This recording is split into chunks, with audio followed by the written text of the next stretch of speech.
saying, that was a very hard act to follow. Well, thank you for saying thank you, but my enduring memory of being in the church choir as a child is the choir master invariably saying something like this to my parents. We so appreciate Chelsea. She's always on time. She's always on time. She really models respect for the commitment. She helps take care of the uniforms really well.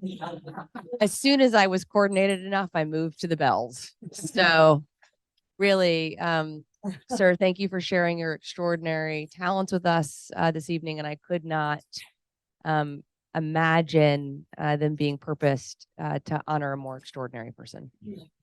So really, thank you. It's incredibly humbling and honoring for me to be here this evening. I was so overwhelmed when my good friend Terry asked me if I would come and play a very small role and help introduce our panelists and kind of pose a few questions because I think this is right, Byllye. I think you have known my parents longer than I've been alive. Yeah.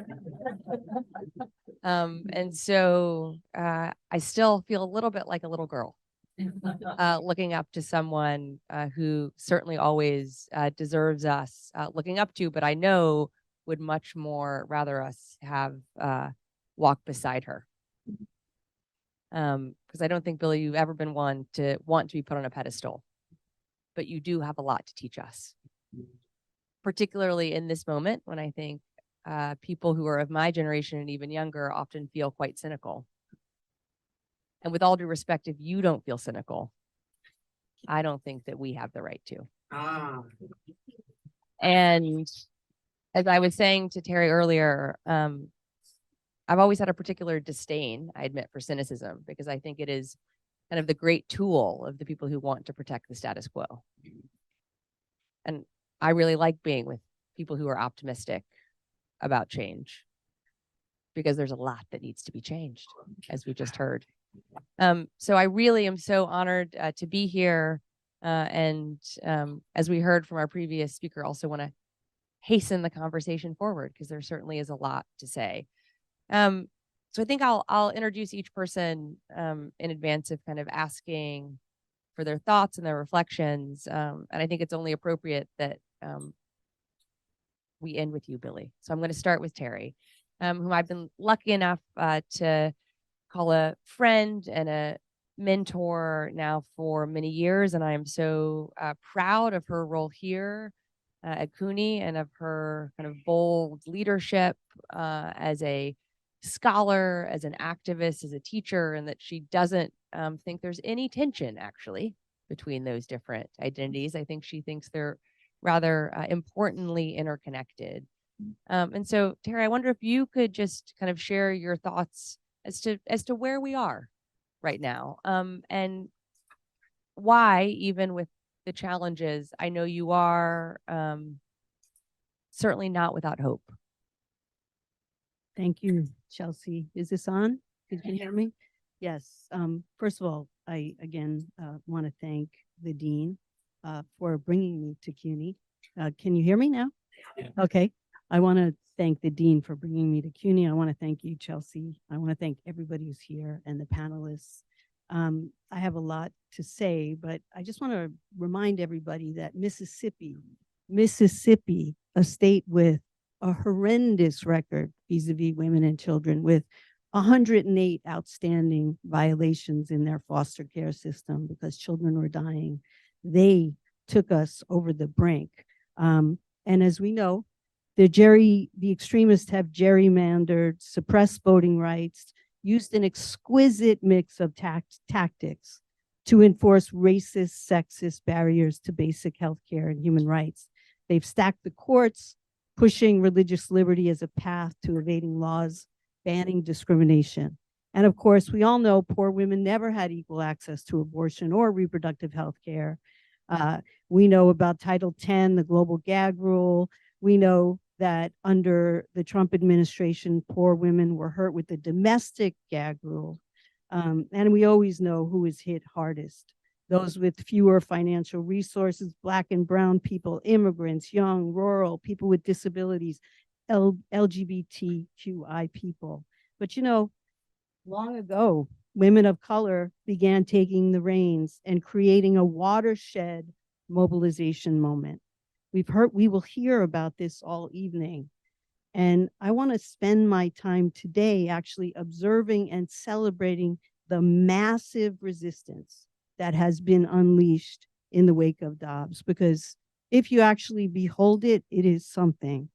So Dobbs has been met with massive resistance. Immediately in the midterms of 2022, 4 out of 10 voters said SCOTUS ending the constitutional right to abortion drove them to turn out and vote. Black women under 50 led that voting, citing abortion access as a motivator, followed by Latinx women under 50, then first-time voters, and then those under 30. Nearly half of all voters said the court decision drove them to vote. That same year, majorities in California, Michigan, and Vermont explicitly preserved abortion access. Kentucky voters rejected a constitutional amendment saying the Constitution does not protect abortion rights. And in Montana, gender liberation, racial justice, and democracy groups came together to convince voters to reject a narrow proposal giving full person rights to fetuses. Montana voters also rejected a state law that would have levied criminal charges on medical workers who didn't take extraordinary efforts to save infants born under extreme conditions. In Kansas, in an August special election, voters in that right-leaning state voted down a ballot measure by 59% that would have paved the way to ban abortion. In November of 2023, Ohio, which has a Republican supermajority and a Supreme Court dominated by conservatives, overwhelmingly passed issue 1, enshrining abortion and reproductive health services in the state's constitution. This in the face of a massively well-funded campaign of disinformation, a biased and misleading ballot summary, the Secretary of State purging tens of thousands of inactive voters off the rolls. They also defeated a special election attempt in August that would have made it very difficult to amend the state constitution. Abortion rights groups, sexual and reproductive justice groups got out there. Doctors and medical students led efforts to get the measure on the ballot. They called the campaign house calls. In Virginia, voters elected a full pro-abortion rights majority in their state General Assembly. And in Pennsylvania, voters maintained a pro-abortion majority in their state Supreme Court. 2.4 million voters in Michigan passed Proposal 3, enshrining abortion rights in the state constitution. I could go on and on. And of course, we know nimble providers, independent clinics, SRJ activists, staff at abortion funds were planning for this moment for years, working with the tools that Byllye and others gave them. These victories are due to the thoughtful organizing and relationship building out of silos, the basic sexual and reproductive justice principle that injustice is driving all of these struggles. This is not about choice. In the 25 states where abortion is legal, many have shored up resources for sexual and reproductive health. In states that border states with bans, abortion has risen dramatically.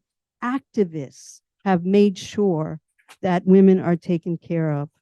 And the examples are endless. And we're training different types of healthcare workers, nurse practitioners, obviously midwives who have been banned from doing what they should have been doing all along. It's overwhelming to see the ways in which groups have come together to support work that cuts across silos of voting rights, of all of it. And it's in California, for example, Planned Parenthood, Access Reproductive Justice, the National Women's Law Center, UCLA's Law Center on Reproductive Health Law, formed a legal alliance. If, when, how is tracking criminalization. 16 states have opted to use their own funds to pay for abortions. And in the banned states, places like Choices in Tennessee were forced to close, but they opened 3 hours away across the border in Illinois, where they see 350 people a day. The donations to make sure that people are taken care of, their children are taken care of. Advocates have used EMTLA, the law requiring providing stabilizing care in emergency rooms, despite ability to pay, to shore up care for miscarriages. So we know, of course, that despite all of these great efforts, doctors, healthcare workers are in a horrible situation. And we see what's going on around the country, but understand that equal to that oppression is the resistance. We all know about this horrific situation in Texas. We see the way the courts are flip-flopping. We see litigation all throughout the country, fighting. And I think we really have to feel appreciation for that. So, of course, we now know that 51% of abortion is medication abortion. And we now know the Supreme Court has taken that case. So I have to say, I don't know what's going to happen there, but I certainly know that the incredible activists from outside of the US, from inside of the US, are thinking of creative ways to make sure that people in this country can have bodily autonomy. So rest assured that that there will be creative resistance if SCOTUS rules in the wrong way on this. I just want to say that you know, the kind of principles that you all kind of, you know, put together and put out are the ones that are making this resistance successful, Byllye. And that's what I want to say. I think these networks have absolutely everything to do with your work. And the thing that is so impressive, and I read so many accounts of what people are doing on the grassroots, is that just like you always do your work out of love. Even if it's really hard, even if it takes so much courage, it's always for you about love and respect. And that's what we're seeing all around the country. People saying, no, we will not accept this. So I'll stop there, but just to say, I actually do feel hopeful. So that's kind of what's going on. I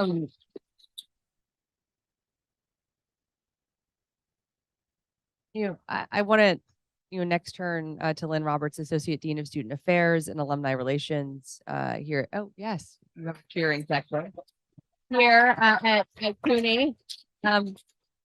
Lynn, you're also the Assistant Professor of Community Health and Social Sciences here at the Graduate School of Public Health and Health Policy. And I know that you really spent a good portion of your academic life on kind of really helping to understand how reproductive justice movements have been effective, kind of what lessons must we urgently learn from Byllye's work and from those who were in the vanguard, as we now hopefully will have even more examples to add to Terry's list when we're all together next, of kind of pushing forward both to protect progress, but to reclaim it and preserve it. Thank you for that. Can everyone hear me? Yes. Okay, and like Terry, to stay on time because I could go on and on, because I'm also going to talk about Byllye and Byllye's foundational, contribution to the sexual reproductive justice framework and movement. So bear with me, folks. And for some of you, this will be very familiar. And for others, I hope it will be not too steep a learning curve. But, and if anyone had told me a year ago that I'd be in this room right here with all of you celebrating Byllye, I wouldn't have believed them, but thank goodness for Terry McGovern for making this happen. Um, and so many of you are some of the people I most admire, respect, and love in the world. So thank you for being here. I'm also a bit daunted by a task of giving you this overview in history briefly of sexual and reproductive justice in the presence of two founding mothers, as Deborah mentioned earlier. But I do have to shout out Dr. Tony Bond, who joined us, and Loretta Roth.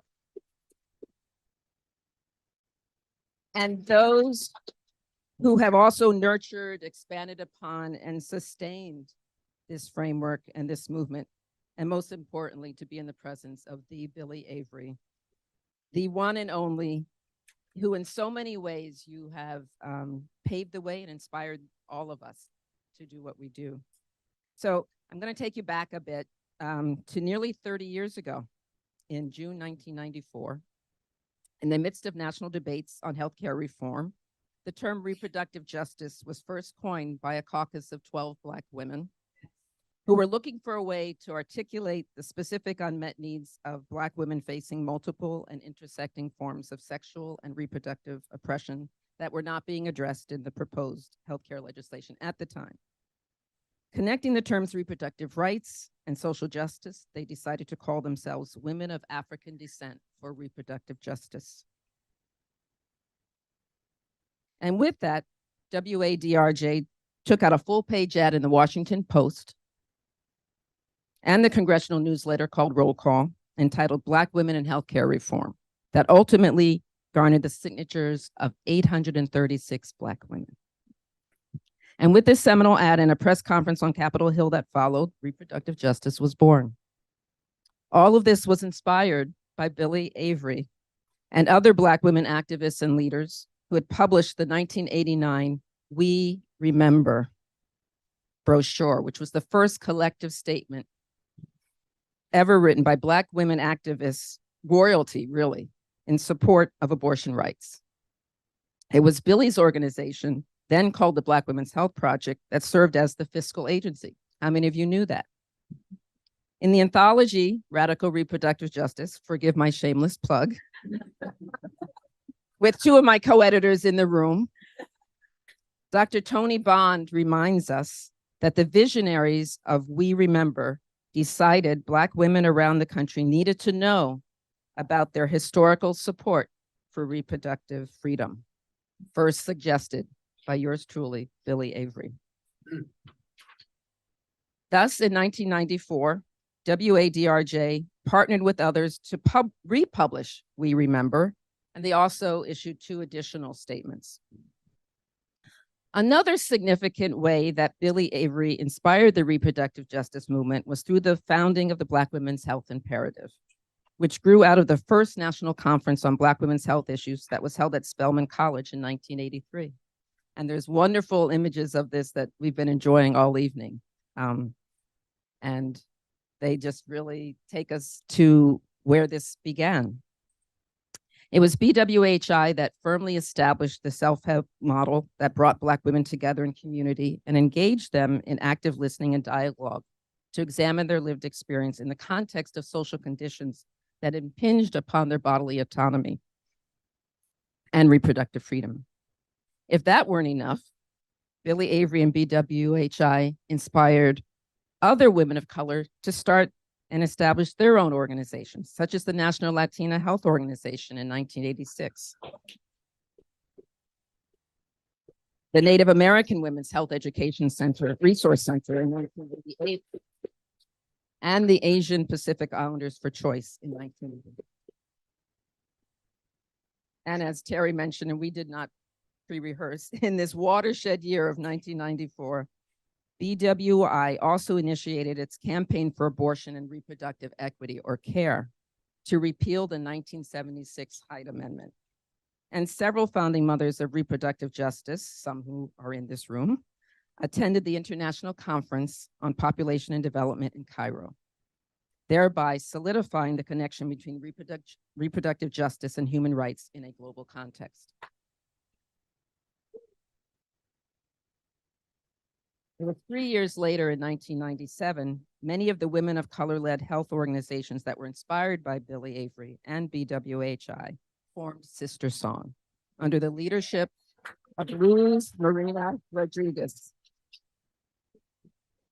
And in 2003, Sister Song held its first national conference in Atlanta 20 years after the first National Conference on Black Women's Health, paying homage to that first conference.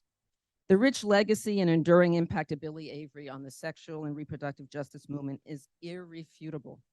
And there are so many stories that I'm sure others in this room could tell. How are we for time? Okay. Just checking. So what is reproductive justice? First and foremost, reproductive justice is a direct response to reproductive injustices. It refers to the control and exploitation of Black women and girls, those who are trans, non-binary, or gender non-conforming, and other historically minoritized and marginalized people through our bodies, our sexuality, our labor, and our reproduction.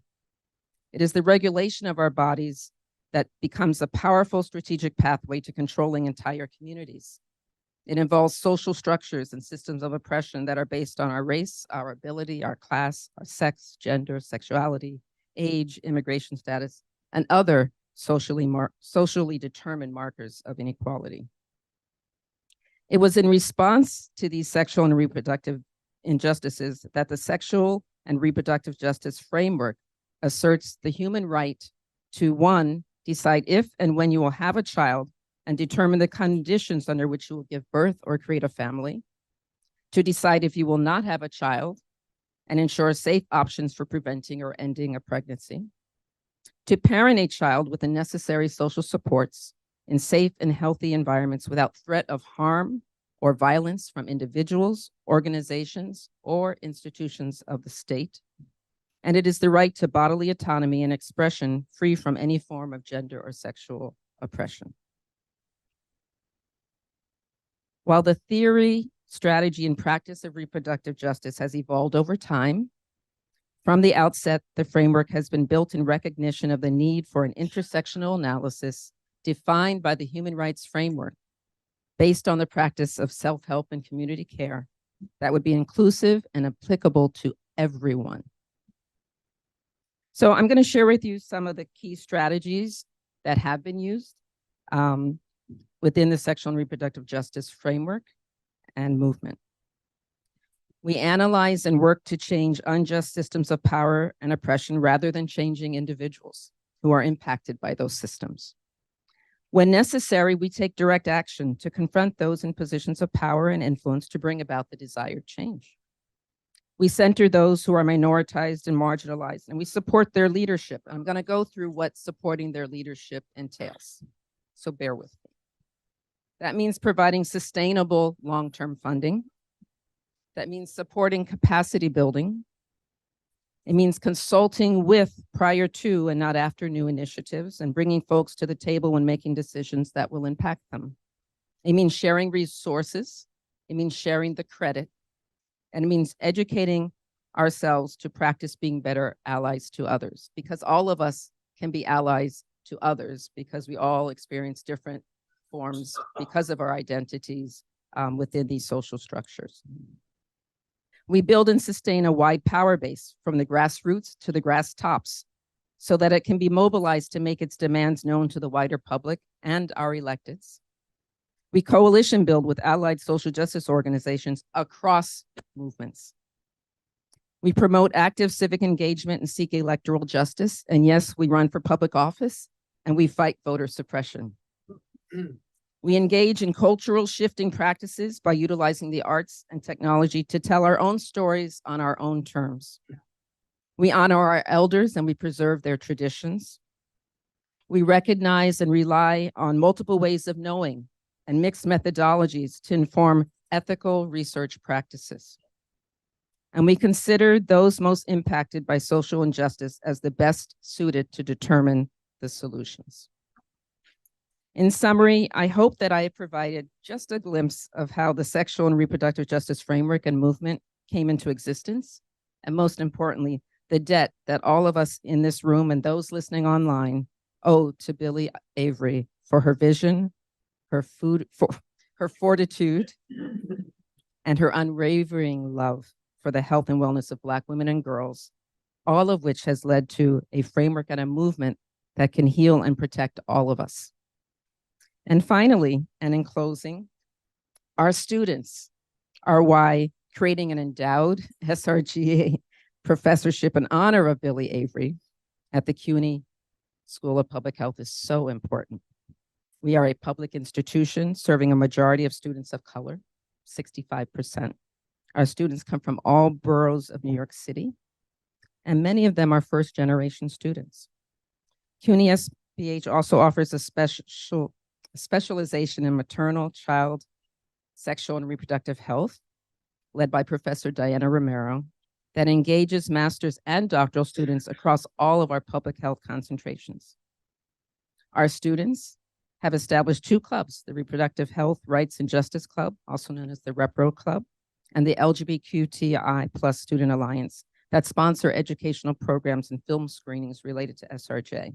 In addition to Felicia, who you'll hear from, several of our SPH and MCRSH students and alumni are joining us this evening as ambassadors. And I encourage you to speak with them directly after the panel about their experience and their thoughts on the need for SRJ and this professorship.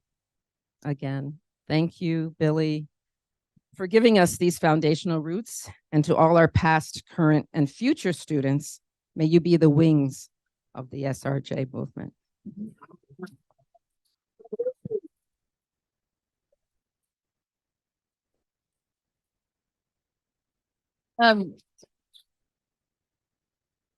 Felicia, I think in many ways, Lynn already kind of really posed where I hope that we will now hear your thoughts as a student here at CUNY. I think also important for everyone in the room and joining us online to know that you're a research scientist at the New York City Department of Health and Mental Hygiene. Oh yes, please, that certainly merits applause.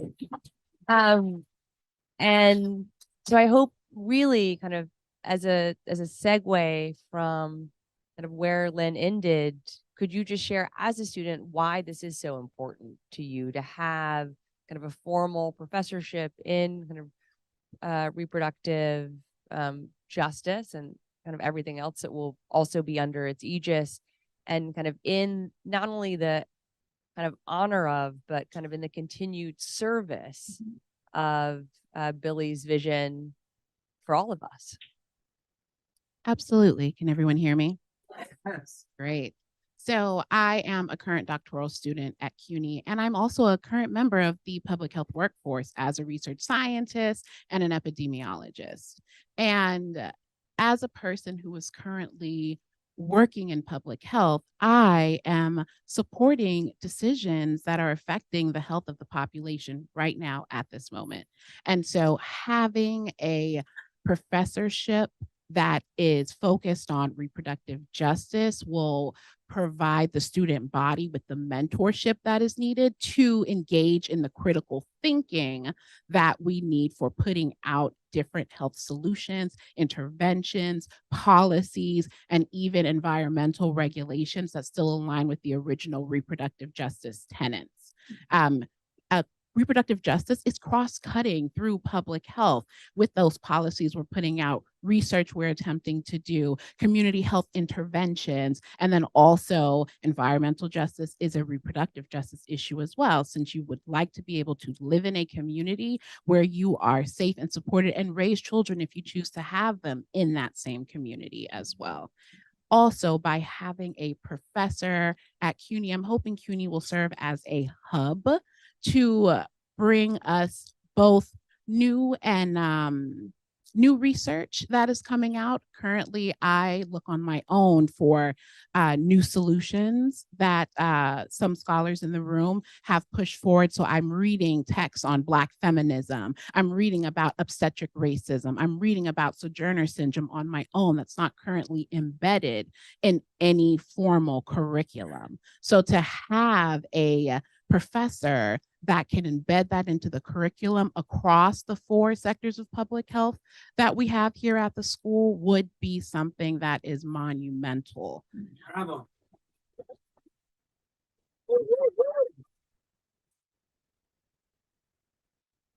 Also, in addition, I think it's important, especially as we have these mothers of the reproductive justice movement in the room, to note that sometimes we don't need a new intervention.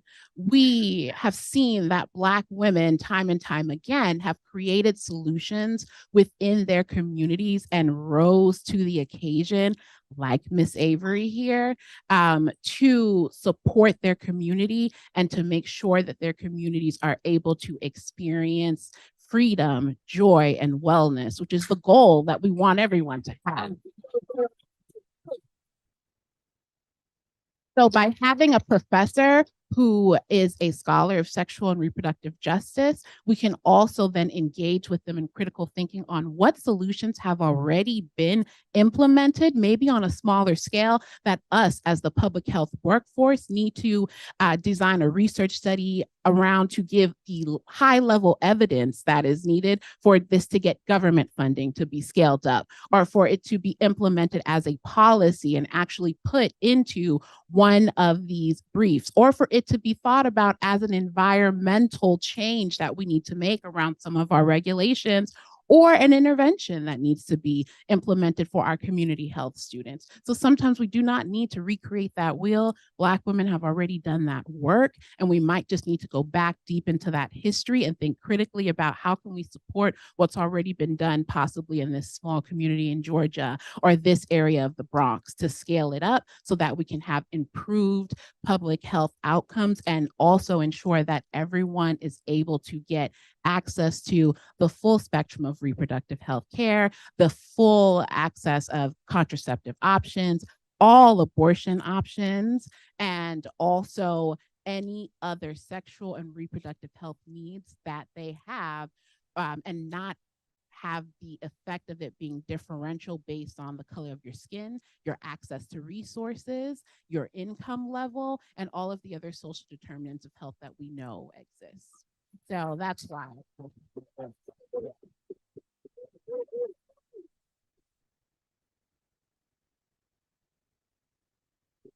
So as a representative of the current workforce and hopefully a future leader of tomorrow, I really would look forward to having the ability to engage with a professor rooted in reproductive justice, who is a leader in the sexual and reproductive justice movement, to help me formulate what does my dissertation need to look like? What do I need to lift back up?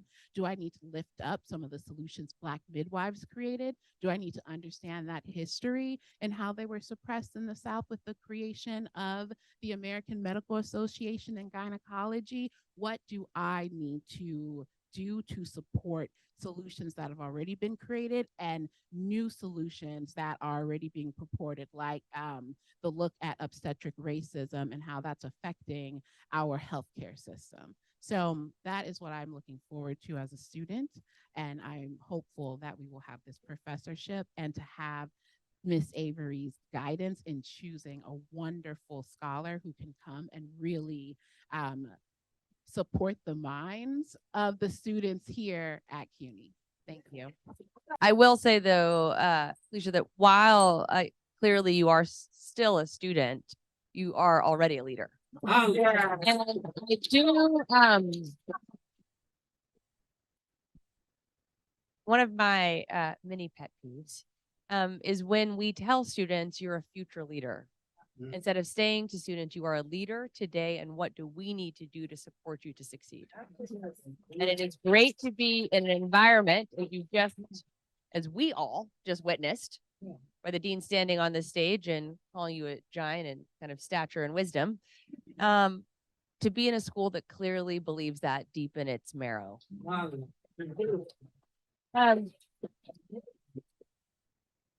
So Miss Avery,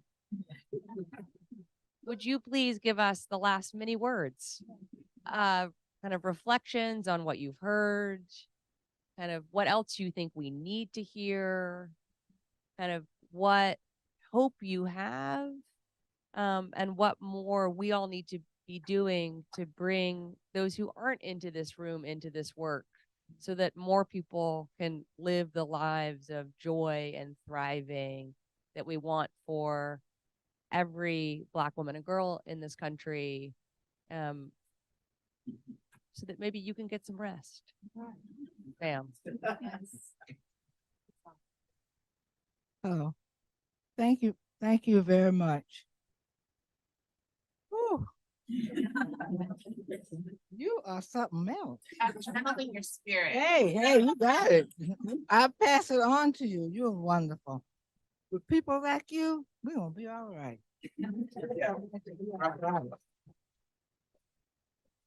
Before I start, I would be remiss if I didn't speak to so many people who are in this room who have supported me over these last years. 50 years I've been doing this work. But I want to first start with my wife and the person who holds me up. Regina. Thank you. He keeps me going. And I look around the room at some people. I just have to call some names because I just feel it's right to do so. I look at Alice Wolfson, who was a board member. She's one of the 50-year people who was on the board of the National Women's Health Network when I first got the idea that I wanted to have a program on Black women's health that I wanted to present to the network. Alice was on that board at that time. And that group, basically white women and 2 Black women, supported me to do this work. And I would be remiss if I didn't acknowledge the folks who helped me in those early days because it was hard. Oh my God, just see Gloria Steinem right here. Who has always, this woman has helped me get from point A to so many other points with the invisible hand that I learned later. I appreciate you. I look at the sisters. Oh my God, look at Loretta. And Dazon, who was a little student at Spelman in '83. Tony Bond, in Chicago. And these women were some of the women who sat in the rooms while we cried, while we talked about our lives. And we say, don't talk so much about what we died from, but what are we living with? And what can we do to make these changes? And these sisters sat and they listened, and in their brilliance, they came up with the reproductive justice framework. Hello. It is a framework that you can do all kinds of organizing around and make it happen. And I appreciate you because none of this work is done alone. I look at Lynn Roberts, who had just started working at Essence Magazine. She was a health editor. I said, oh, she's a health editor. Let me invite her down here to come to the conference. Let's get her out there. And I remember we were sitting in the conference and the sisters were complaining about Essence. And I was getting nervous because I knew I was the only one that knew Linda was there. But Linda stood up and she said, I'm the one. Tell me what you're talking about. Tell me the way we should be talking about these issues. And she started framing and getting it out in the press, putting it in a place. I look at Shariki. Came and worked with us. I'm just telling you, the work that we have done together, it's not just me. It's many people who work behind the scenes, who worked hard. I look at Natalia Kanem. She's the first highest ranking woman in the UN. I mean, stand up, Natalia. Her work.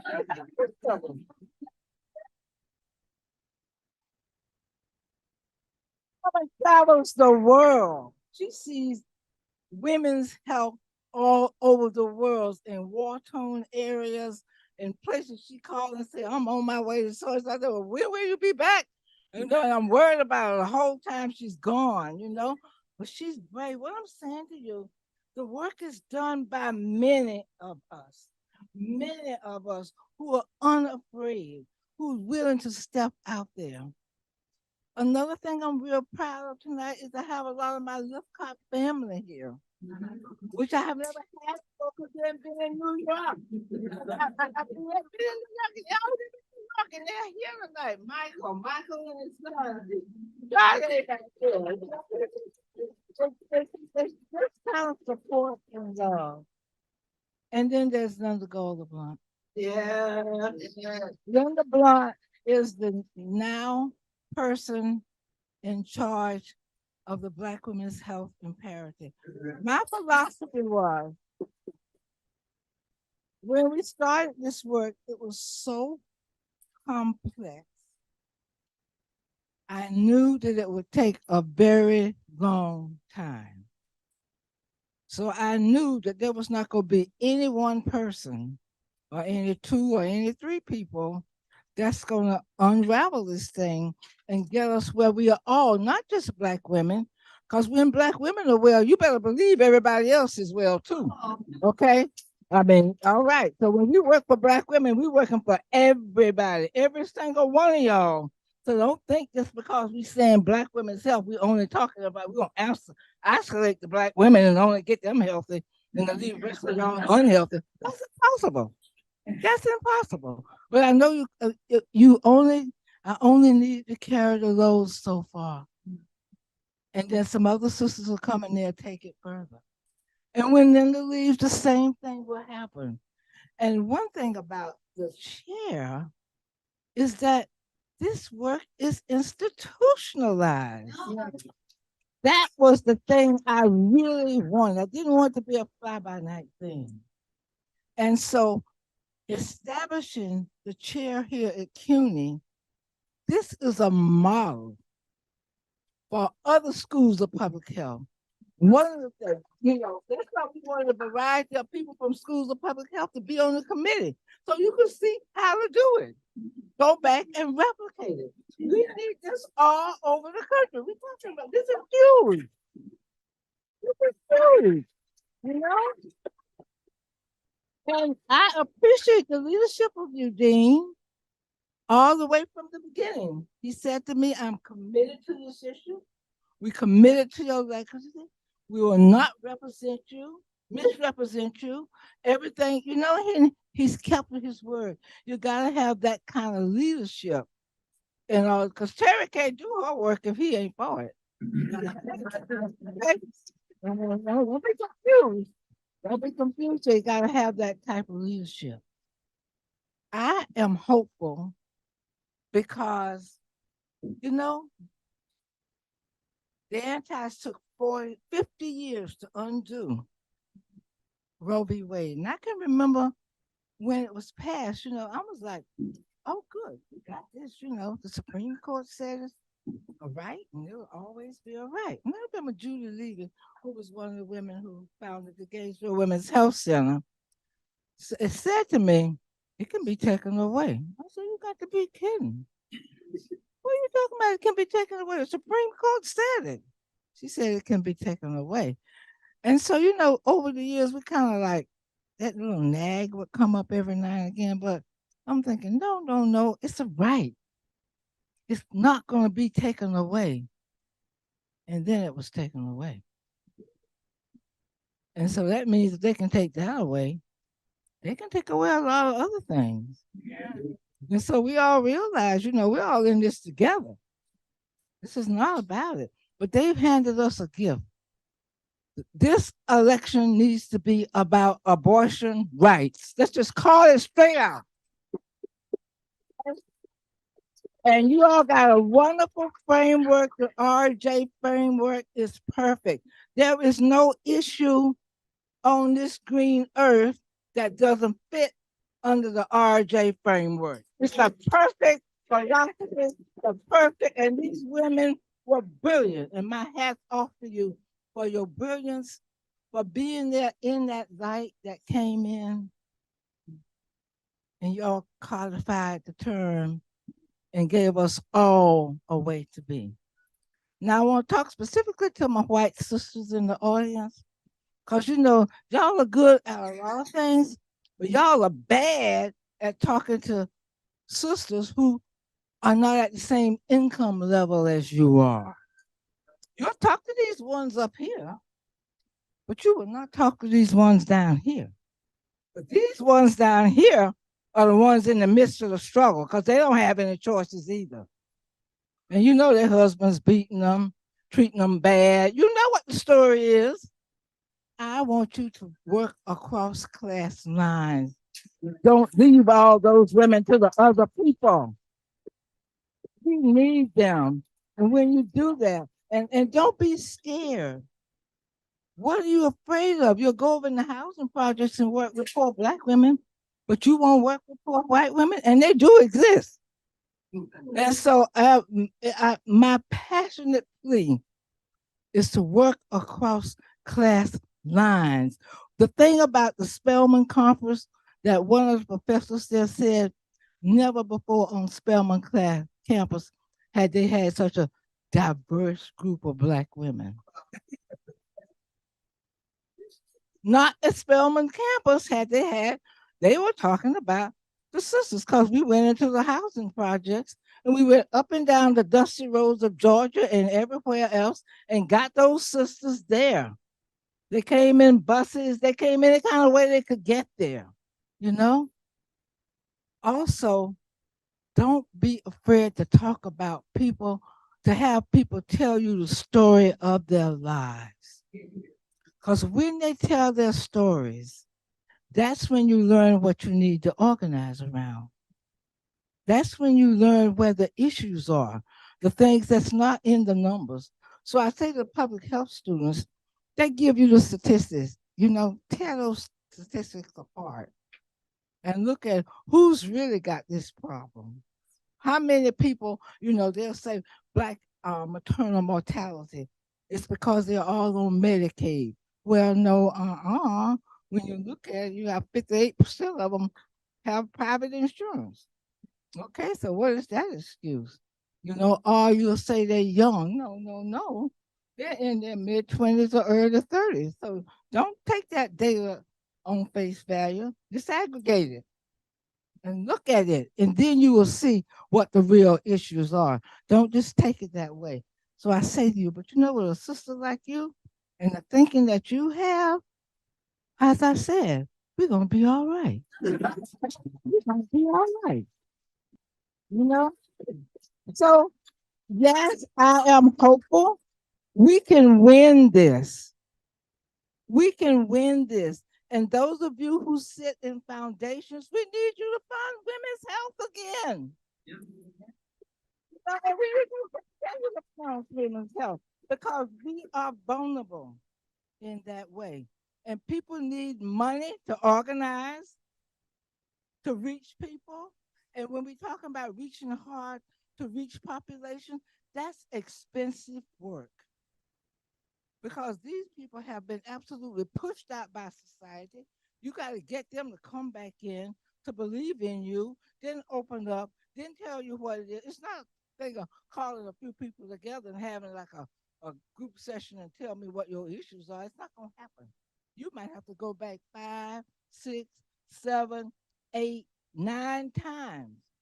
So the work is more expensive than it is for just regular organizing. Grassroots organizing is essential, and we need to return to it. Everybody needs to feel seen. Everybody needs to feel accepted. Everybody has a purpose for being here. And I firmly believe that all of us, each of us, was put here on earth to do something special. Every single person in the world was here for a purpose and to do something special. And what we need to do is figure out how to unlock that so that they can rise to their potential. As for me, I feel I was just a conduit. I just happened to be the person that asked the question after being at the network board, what's the difference between Black women's health issues and white women's health? That's the question I asked. And that is what led me to find out. And the best way I could find out was to ask Black women. Now, for us Black women, I want to say to my sisters, y'all doing a good job. Y'all doing it because we had a lot to overcome. When the first meeting I had, only one person came. And they didn't know what to do with me because here I was in Gainesville, abortion. Oh God, nobody talked about abortion. They didn't know what to think of that. Lesbian, nobody really didn't know what to think of that. And I was like, whoa, I hardly knew what to think of it. But it was going on and it was happy and it was whatever. And so we just kept pushing through. And I had to leave Gainesville for action and move to Atlanta, Georgia, where there would be a larger number of Black women. And the first meeting we had to move it into the yard because the house wasn't big enough. So I'm saying we need more meetings like this. Talk to people. Don't be afraid to have the conversation. Do it. Organize. Don't stop agonizing and organize.